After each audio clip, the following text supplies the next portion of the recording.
Hey there everybody, welcome back to the channel. My name's Chris Ormy, and today we're here playing some more Starters Order 7. As you can see, we are a little ways on from where we were possibly supposed to be in terms of what you would expect from the second video. That's because the second video did not record properly. I had some problem with my recording software, which is why I've now changed over and set up on OBS to record and use my other program as simply an editing suite, because I like it as an editing suite, but recording, I don't know. It started out okay, now we seem to have problems, so I don't really want to deal with that if we don't have to. So let's run you over that what we failed to put up yesterday in terms of a video. So we're going to go and have a ball. You're a 12 grade 1 winner in the breeding barn. We've got Alaman as well, who I think I will be running next season through our breeding mares and trying to get them set up. We have 5 studs. We will cycle through after that if nobody else shows up. And if other people do show up, we can always bring these back off the transfer list a later date. But I just wanted them in here for now to see what would happen. We do have, we have one in full. I thought that was a yearling. That's not what it is. We've also bred from Strong Vigilance. We've got Chestnut Ben, who I will be renaming. That's Chestnut Ben right now. You can pause, take a look at the stats, and decide for yourselves. Having got Scooby-Doo, we've got Dusty Answer. We've got a Ring of Esteem. Very decent looking filly there. And Carib Gal, who again looks very, very decent. So Strong Vigilance was my first choice to breed from. At the end of that season, we did see Dane Time come in. And so we did... we had Dane Time come in. We'd already bred from Dane Time to get these horses. And then at the end of that, we actually saw this one come through, Strong Vigilance, who actually was performing quite well. And I thought it would be worth a try. So we've got those yearlings, we've got our 2-year-olds. We're going for having a ball for our third lot. Alaman number 4. And then, I don't know after that. I mean, we could try Most Welcome, Moon Melody. They are up there as well. That might be something that we do. Like I say, we do have these 5 here that I will just keep making younger and younger until we have bred from them. So that's our backup plan in case anything in the barn doesn't work out. So that's kind of the plan on the breeding side of things. Maiden Races were interesting. Start off with the Vincentian here, a laid back horse. We were very, very lazy in the paddock for our maiden. As you can see, we're up to 75 potential there. Trip is ideal, maybe big money. 12 and a quarter legs. 12 and a quarter for a horse that was lazy in the paddock. I can't wait. I can't wait to see what Vincentian can turn out to be. Really, I just think that's going to be a fun colt to play with. Melting Pot, decent. Again, now another 6 furlong maiden. I believe Vincentian was 6, yeah. They're both 6 furlongs. See here, we win over Skibib by... Or Sikib, I should say. By 7 lengths. Always going to win that one. And we're up to 70% potential. So... not too bad at the moment. 70, 75, that's pretty good. Zigrala, again, I think is really decent here. You can see down to 5 furlongs. 3/4 of a length. I'm not sure if she maybe would prefer 6. I'm not sure, but she did win. It was ideal and almost maxed out. That's about 78% potential filled there out of the possible 80 this season. They all won their initial maidens from 6 furlongs and not looking like we could actually get into the race. We moved up well. We did move up well, but that that to me meant that that would be like the finish line over 5 furlongs, as opposed to being in place to make a run over 6 furlongs. So we did drop down, and I think that was a very good run, irregardless of the result. But we did okay. We did okay. It was a decent race. Everything looked okay. We jumped up to, down to 5 furlongs and 6 3/4. Made the big difference. Pushed out. Didn't really worry about that one at all. We just rode really, really well and got the job done. Maxing out at about 81% there. And now looking like an absolute beast of a horse. 87, as I say, rating for Fader. Took 2 maidens, but we got the distance right at the second time of asking.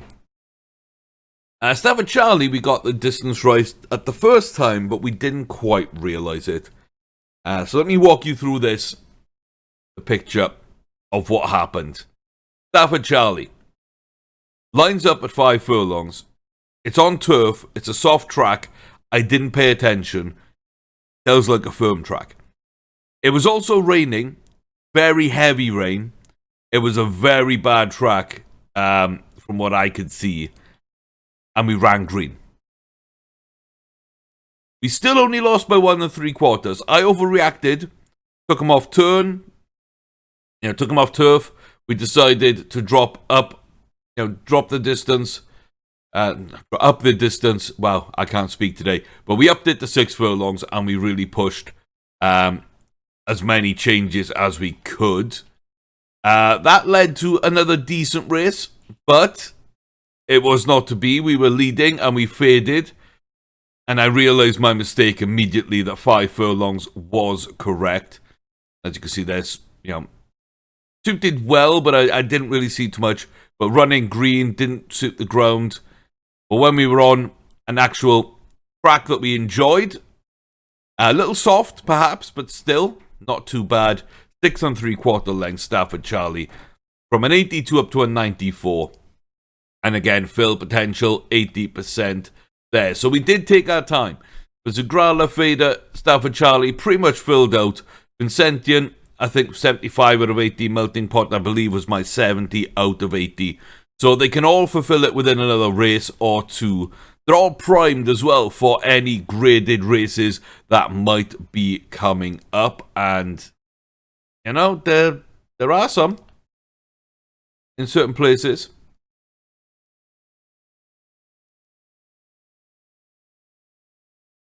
There are going to be some. There weren't any really early. There's a conditions race. But there we go. So end of March, mid-April, we got Aussie races. We got the Kentucky Breeders' Club there in mid-May. Or early May, I should say. Then we got some more grade 3s here. Ireland's got a grade 1. UK's got a grade 1. As the grade 2 Americans are coming out. And then towards the end of the season, if we're still racing, there's a bunch of those races too. And a multitude of distances. I don't believe there's much beyond a mile.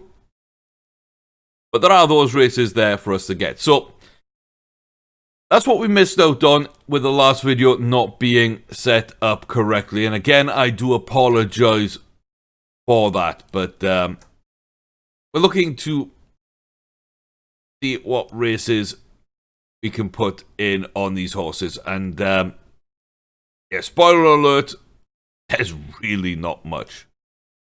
There's really not much at all. Got a lot of selling races there for 2-year-olds. Fader, Sentient. Stafford Charlie, sorry. Melting Pot and Sentient, my 6. And again, selling. An allowance, which really I don't want to race. There's another race in there. That's another selling for them. So what we're going to do is jump forward in time a couple of months. Let's go. And I'll also show you the jockey that we're running with and the apprentice, because why not? something that we should see. So we got Delgado, who is a very decent skilled jockey. The feedback isn't good, but I'm not using him for feedback necessarily. If I do give instructions, then he will follow them. We were very limited in what we could actually come up with. Thornton didn't look great. Campbell, Montalvo, and Roman, I mean, Delgado's just better than those. So we kind of did that. And looking around some of these, again, we're looking at 8-8 as kind of the highest weight we'll take, just because that's where a lot of these maiden races will be. Lowest weight we'll run is 8-8 up to 8-11 for colts. So I don't want to be running overweight. I checked everybody. I looked at everything. I couldn't really find anyone that I truly loved. But at 8-7, Aremia, very good skill and honesty.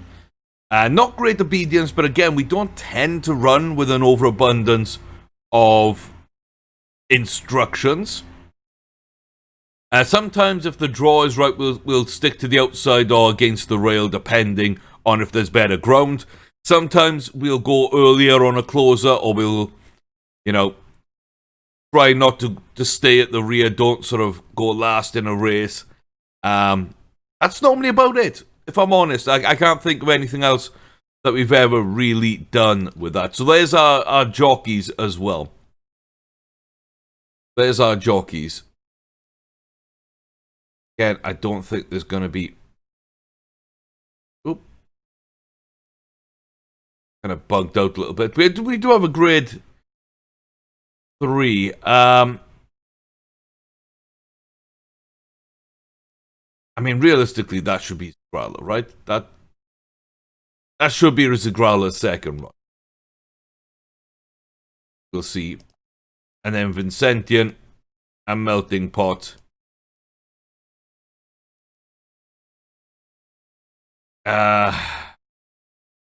Golden Slipper. It's also a grade 3, so if we fail the grade 1, we can dip into that grade 3. Melting Pot. Decent pace.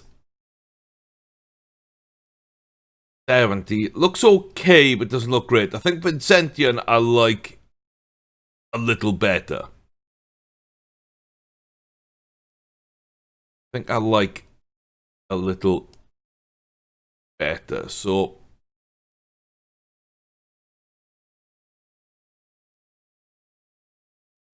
yeah, we've got our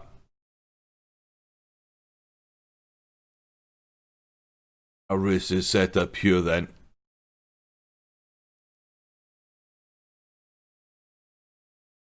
Yeah, I think I want to see what that grade 1's like, and then we can always push someone else in. If not, then Stafford Charlie at a grade 3 wouldn't be terrible. It's on dirt. It's on dirt, so that would actually fit. Okay, well, I think in that case, we're going to jump into our first race today. And the first race you're actually going to see in this save, which is a little strange, but it will be Australia. It will be at Rosehill. The Rosehill Guineas are in place right now. So this is the first Triple Crown race that will be in here. So we got Fatis, who's already won a pair of grade 1s.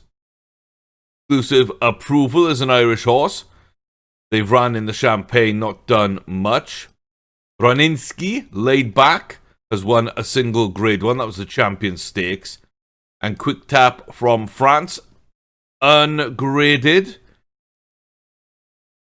won a decent maiden, I guess. Okay. Then you got the Aussie horses. Mirrored, don't know much about. Countrycraft, don't know much about. Takreej, again, similar. Restart, very similar. Silent Applause, very similar. It's running a little bit better than some of the others. And then Boston Blue ran, see, Champagne did okay. So Randwick Guineas.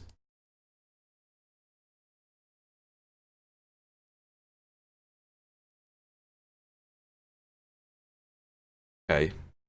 The Randwick Guineas was run by Bolshoya.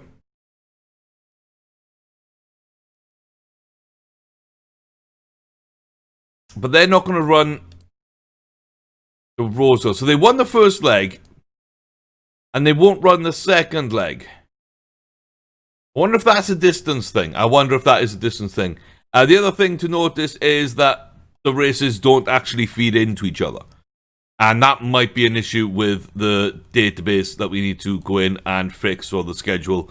Just add those feeder races so that they progress through Triple Crowns. This is going to be the first race we see. We are the only foreign horse in the field. Aremia has gone down under for the Golden Slipper with Vicentian.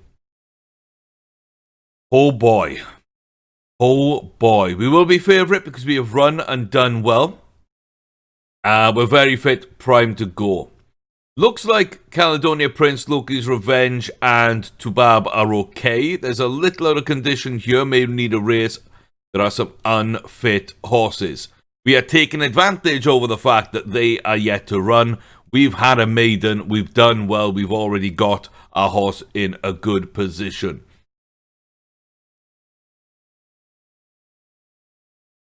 And I pray that this was not a fluke. Because if this was not a fluke, Rosehill should be a very, very interesting meeting here for us. Let's see. Let's see. Dark clouds above, but a bright blue sky beyond. We're going here then for the Golden Slipper. Slightly inside there, rail there. On the inside, but we're off at a decent pace, it seems. We're moving towards the front alongside Tubab with Hazaz, Fightstar, and Highly Sociable. The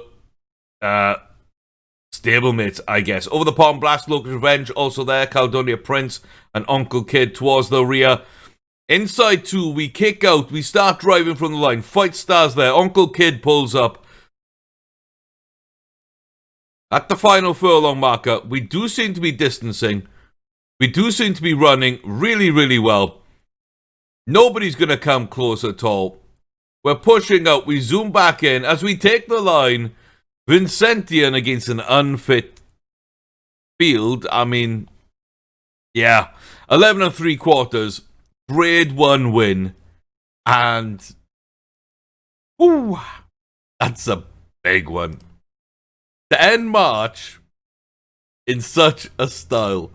Okay, well that's a 118 for Vicentian. That's a grade 1. Did he gain the 5%?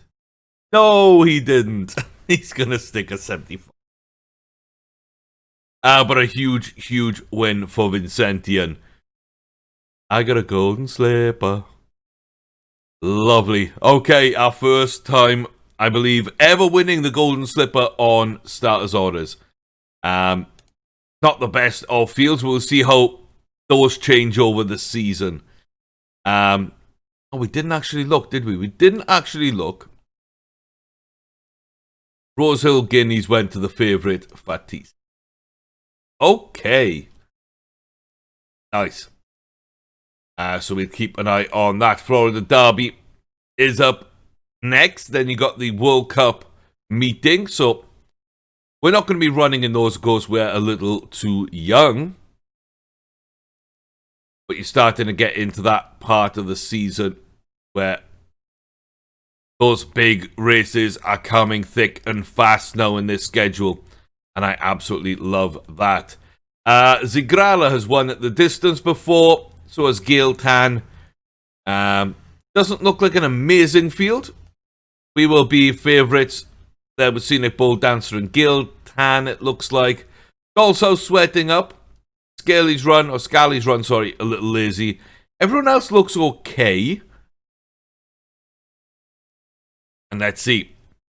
I do have a question mark if Zigrala perhaps would run better over 6 furlongs. We'll see. We're in the middle of the pack here, coming out of the gates okay. We broke fairly well, and we're going to move towards the front alongside Goodson Park. The Scally's running the Yellow Silks on the outside, Giltan on the inside there, with Doll's House against the rail, and then Scenic Bowl Dancer at the rear. Inside 1.5 now, Goodison Park falling off dramatically. Scally's run starting to drop back on us. Good run from them, Giltan moving up, but again, the only horse really in picture, even if we zoom out a couple of times, is gonna be us. Scenic Bowl Dancer gets up, Scally into third, Giltan disappointing, probably in fourth. 8 lengths win, 100% we will take that. 98 for Zagrala. That's a grade 3. We'd already maxed out, and I'm very, very happy there. So, wasn't sure here whether this was showing me perhaps we could win better over 6. But we've just won really, really well at 5. So I think we keep Zagrala there. Zagrala, Fader, and Stafford Charlie at 5. Melting Pot and Vincentian at 6, I think, is a really good mix. That's a really good mix. Allows us to spread out until we gain distance, in which case, like, cheeky little look for distance. Nobody yet.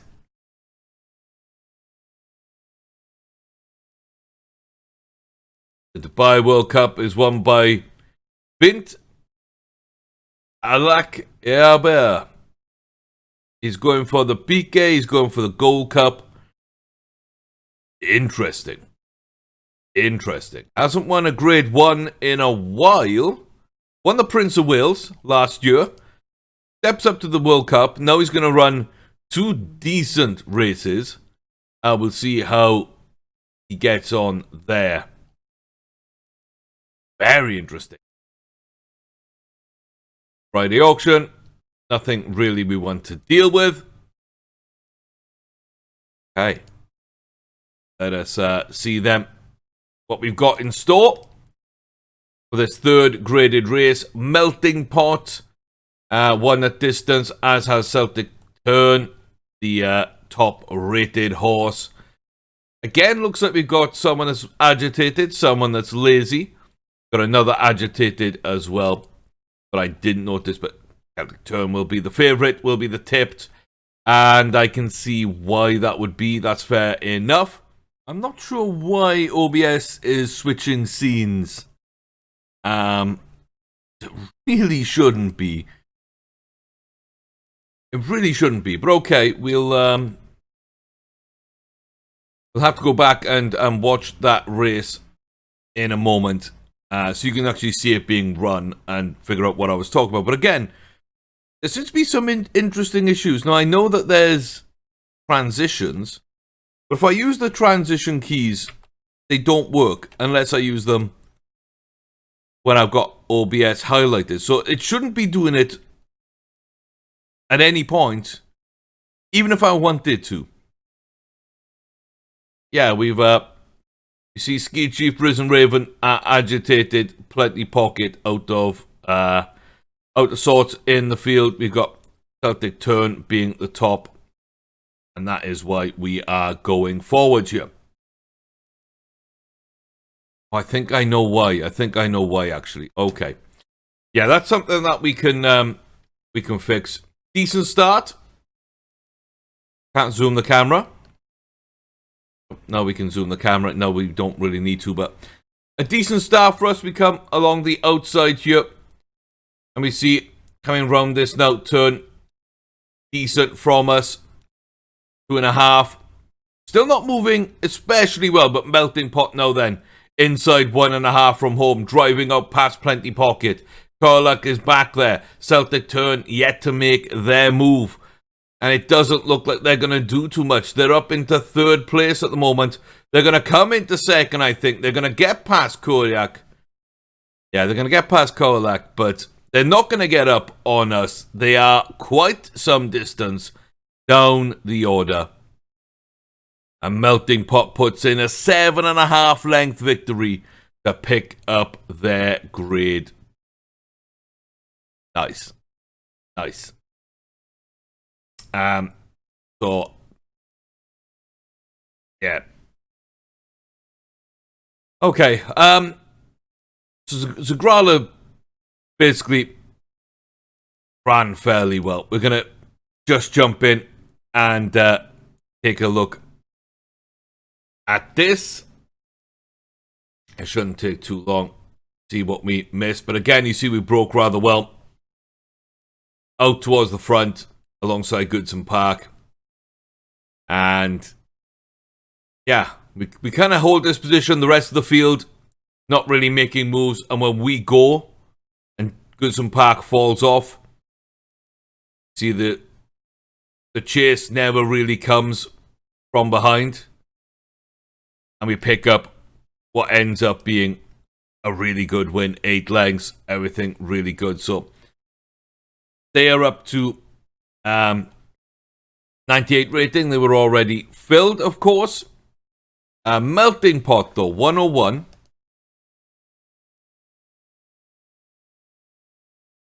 A chance to improve. 75. Okay. I now have 75s.